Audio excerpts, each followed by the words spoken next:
चूना दे बाबा के लिए प्रसाद देना। ढोंगी बाबा पे पैसे क्यों लुटा रहे हो? तुम्हारी क्यों सुलग रही है? तुम्हारा धंधा इन्हीं से चल लगता रहा है है। बस स्टॉप लाओ वहाँ पर है। प्रसाद दो। चूना दे बाबा तो महान है। महान तो गधे टाइप के भक्त होते हैं। इस शहर में पान वाले इतना चूना नहीं लगाते जितना कि ये बाबा लोग लगाते हैं। कौन है ये बाबा?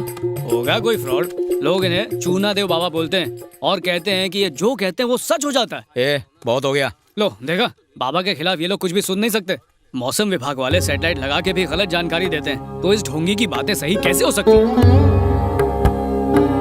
अगर वाकई में उनके पास इतनी सिद्धियां हैं, तो उस डफर को नौकरी दिला के दिखाएं जो 10th स्टैंडर्ड में 10 बार कौन? और ये 11th वाला? स्टैंडर्ड में 11 बार फेल हुआ है। कौन है वो बदकिस्मत? वो मैं हूँ। थू। तो क्या ये? क्या? सर, सिद्ध पुरुष बुला रहे हैं। सिद्ध पुरुष? अरे गलत बोल रहे हो, पुरुष थोड़ी है, महापुरुष है। देखो कैसे भांडा फोड़ता हूँ।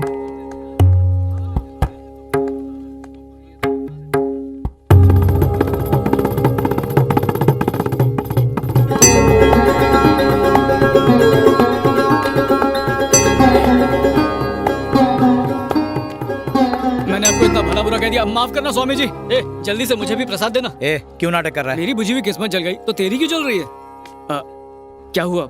हैरान हो कि बाबा के बारे में मेरे विचार बदल कैसे गए। बाबा ने चमत्कार जो किया। मैंने उनसे कहा मुझे नौकरी की जरूरत है, तुरंत अभी विजय कालिया का फोन आ गया, कहता है अकाउंटेंट की जरूरत है। धन्य हो चूना देव बाबा, मेरी तो सच में किस्मत खुल गई है। मैं सच कह रहा हूँ, यकीन लगता है मत। मुझे बुला रहे हैं। बुला रहे हैं तो जाओ ना, सोई हुई किस्मत का अलार्म क्लॉक शायद बच जाएगा। क्या तुम अपने पिता को ढूंढने आए हो? अरे स्वामी जी, आपको कैसे पता? उसने मुझे बताया। किसने? मेरे पिता ने। जाओ उस तालाब के पानी में श्रद्धा पूर्वक डुबकी मार कर आओ, तुम्हारे पिता मिल जाएंगे। अब जाओ, तुम भी जाओ। स्वामी, इसे पानी में जाने की क्या जरूरत है? अभी नहीं समझोगे, बाद में समझोगे। दोस्तों, स्वामी जी जो कह रहे हैं करो, सोचो मत, जाओ जाओ। स्वामी जी जो कह रहे हैं सही कह रहे हैं। एक बार डुबकी लगा के आ जाते हैं ना। चलो, स्वामी जी हमारा ये सामान। आशीर्वाद दीजिए स्वामी जी। बेटा, इस तुच्छ चीज की चिंता मत करो। इसको हमारे पास छोड़ दो, इसकी रखवाली हम करेंगे, तुम जाओ। ठीक है स्वामी जी। हाँ।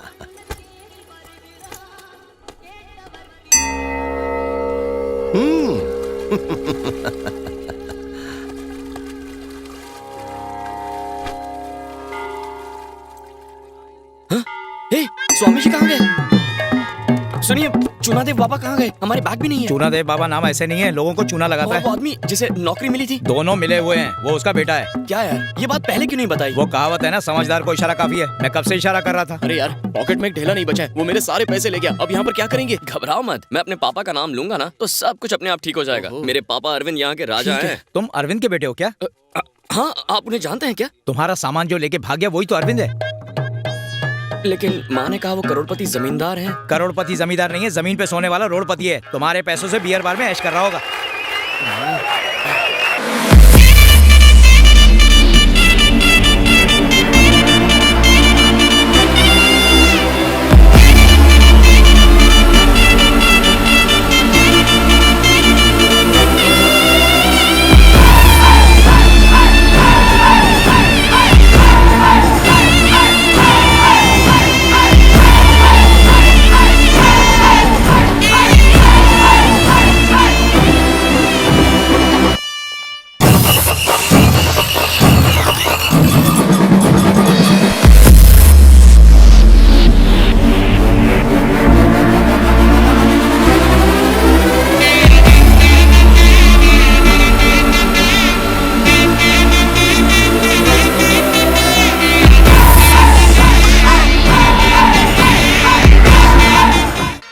पिछले 2 दिनों से लग रहा था कि कुछ अच्छा होने वाला है, लेकिन मुझे मेरा बेटा मिल जाएगा यह सोचा भी नहीं था। अफसोस यह है कि तुम्हारी माँ अपने दूसरे बेटे से तो मिलना चाहती थी, लेकिन अपने पति से नहीं मिलना चाहती। मेरी माँ तो क्या, कोई भी औरत धोखेबाज पति से नफरत ही करेगी ना। क्या धोखा दिया मैंने? क्यों? शादी से पहले आपका एक लड़की के साथ चक्कर था, ये बात माँ से छुपाकर आपने उनसे शादी कर ली। किसने किसे धोखा दिया ये बात सिर्फ मैं जानता हूँ। बिना किसी गलती के मैंने जिंदगी में सब कुछ खो दिया। कसम खा के कहता हूँ, मैंने तुम्हारी माँ के साथ बेवफाई नहीं की। मैं उससे बहुत प्यार करता हूँ। मैं बचपन में ही अनाथ हो गया था। मेरे पिताजी के दोस्त ने ही मुझे अपने बेटे की तरफ पाला।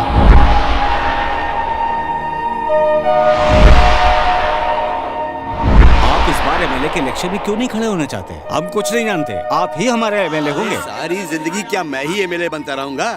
मेरे स्वर्गीय बिजनेस पार्टनर के बेटे को भी तो मौका दो। अंकल, मुझे पॉलिटिक्स में कोई दिलचस्पी नहीं है। मैं एमएलए वगैरह बिल्कुल नहीं बनना चाहता हूँ। मालिक, आप और अरविंद भैया अगर इलेक्शन नहीं लड़ना चाहते तो वो टिकट मुझे दे दीजिए ना, मैं भी तो आपके परिवार का हिस्सा हूँ। पशुपति, परिवार के साथ रहने और परिवार का हिस्सा होने में फर्क है। नौकर को अपनी औकात भूलकर मालिक बनने की कोशिश नहीं करनी चाहिए। मैं तो आपका वफादार हूँ मालिक। वफादार तो कुत्ता भी होता है, मगर उसकी जगह घर के बाहर होती है। उसे घर के अंदर नहीं लाया जाता है। इस घर की गद्दी पर सिर्फ इस घर का बेटा ही बैठेगा। आखिर ये हमारी इज्जत का सवाल है। मुझे गलत मत समझिए मालिक, अगर मैंने अरविंद का प्यार लक्ष्मी को यहाँ से भगाया नहीं होता और अरविंद से अगर झूठ नहीं बोला होता कि वो मर चुके हैं, तो आपकी इज्जत का क्या होगा? ये क्या बोल रहा है तू? लक्ष्मी जिंदा है? अरे अंकल, आप भी चुप मत पड़िए। सच सच बोल, वरना मैं तुझे जान से मार डालूंगा। अरविंद जी, मैं आपको सच बताता हूँ, आपके अंकल ने मुझे लक्ष्मी को इस शहर से दूर ले जाने के लिए कहा था, ताकि उसकी मौत की झूठी खबर सुनकर आप तुलसी से शादी कर लें। मेरी लक्ष्मी कहाँ है पता? मुझे नहीं पता। अंकल, क्या उसने जो कहा सच है? हाँ, ये सच है। मैंने बस अपने खानदान की इज्जत की में गई। आपके खानदान की इज्जत? उस वक्त लक्ष्मी के पेट में मेरा बच्चा पल रहा था। इससे तो अच्छा होता आप मुझे अनाथ ही रहने देते। ये सच जाने बगैर मैंने तुलसी के साथ घर बसाया और अब उससे 2 बच्चे भी हैं।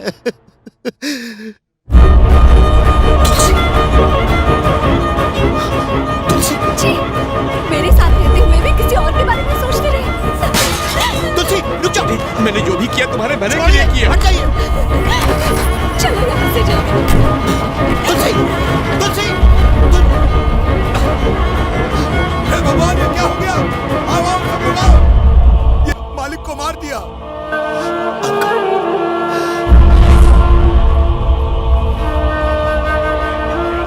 तुलसी जी अपने बड़े बेटे को स्कूल से लेकर गांव छोड़कर चली गई। छोटा बेटा उस वक्त स्कूल में नहीं था, इसलिए वो उसे घर पर ही छोड़कर चली गई।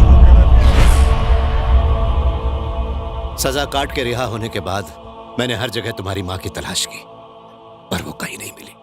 लक्ष्मी को भी ढूंढा। हमारे बेटे को जन्म देते ही वो इस दुनिया को छोड़कर चली गई। फिर मैं शक्ति को लेकर यहाँ आ गया। पर अब आप अकेले नहीं हैं, मैं और माँ आपके साथ हैं। मेरे साथ अपने घर चलिए। ये नहीं हो सकता। जिस तरह तुमसे मिला उसी तरह मैं लक्ष्मी के बेटे से भी मिलना चाहता हूँ। अगर वो भी मिल जाए मुझे तो मेरे दिल को सुकून मिलेगा।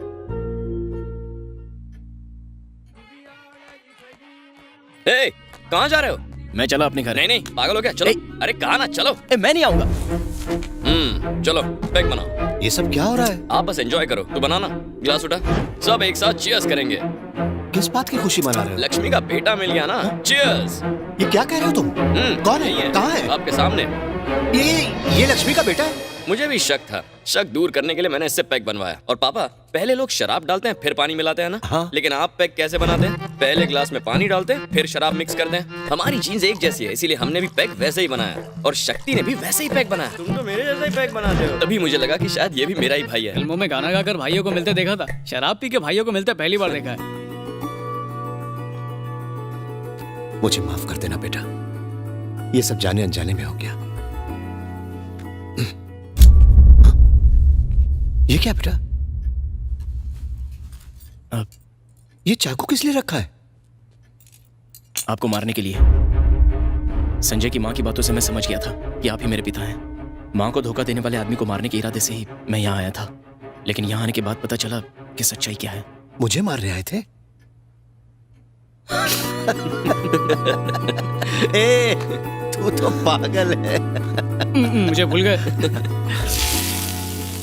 पापा, अंकल की प्रॉपर्टी का एक बड़ा हिस्सा तो आपके पापा का था ना? हाँ। जेल जाने के बाद उस जायदाद का क्या हुआ? सब अंकल की बेटियों के नाम कर दिया।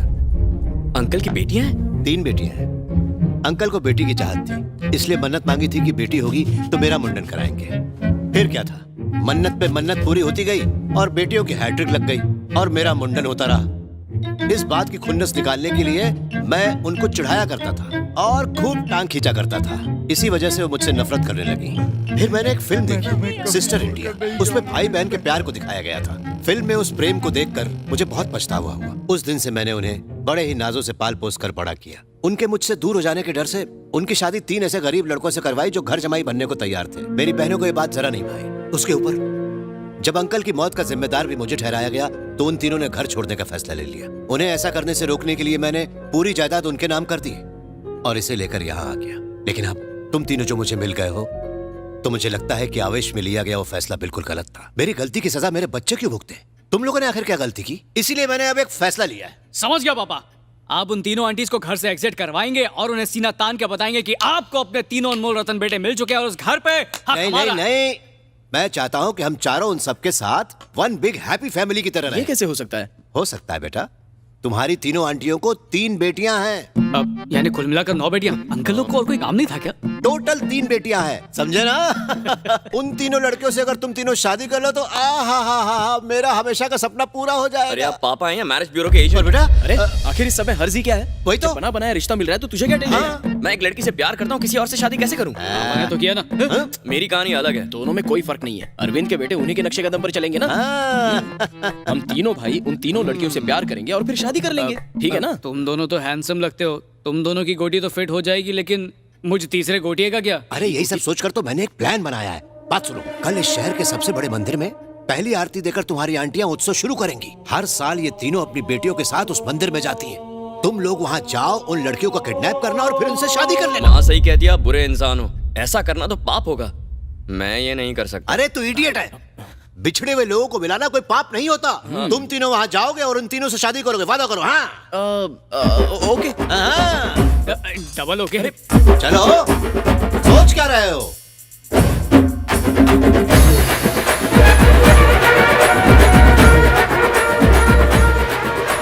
मुझे ये सब ठीक नहीं लग रहा है। ठीक नहीं लग रहा है तो मेकअप अच्छे से कर, वरना पकड़े जाएंगे। ए, मेकअप की नहीं यार, किडनैपिंग की बात करो। भैया मेरी शादी होने का कोई चांस ही नहीं था। बड़ी मुश्किल से पापा ने अंधेरे में उम्मीद का नाइट लैम्प जलाया। प्लीज अब ऐसी बात करके उस नाइट लैम्प को बुझाओ मत। तुम चाहे जो भी कहो, किसी लड़की से जबरदस्ती शादी करना बिल्कुल गलत बात है। अरे तू किडनैपिंग का काम कर, शादी का काम हम कर लेंगे। ए, तीनों लड़कियों को उठाने की क्या जरूरत है? 2 साबुन खरीदने पर 1 साबुन फ्री मिलता है ना, उसी तरह 2 लड़कियों को उठाने पर 1 लड़की फ्री मिलती हाँ, है। 3 रहेंगी तो ऑप्शन ज्यादा मिलेंगे। बेटा मैं यहाँ ऊपर खड़ा हूँ, दिख रहा हूँ ना? ए, वो देखो पापा। हाँ दिख गया। सुनाई दे रहा है? हाँ सुनाई आप दे रहा है, चिल्ला क्यों रहे हो? वो तीनों वहीं खड़ी है। कहाँ खड़ी है? कहाँ है वो? वो जो हरी साड़ी पहनकर खड़ी हुई है ना, वो सबसे बड़ी वाली है।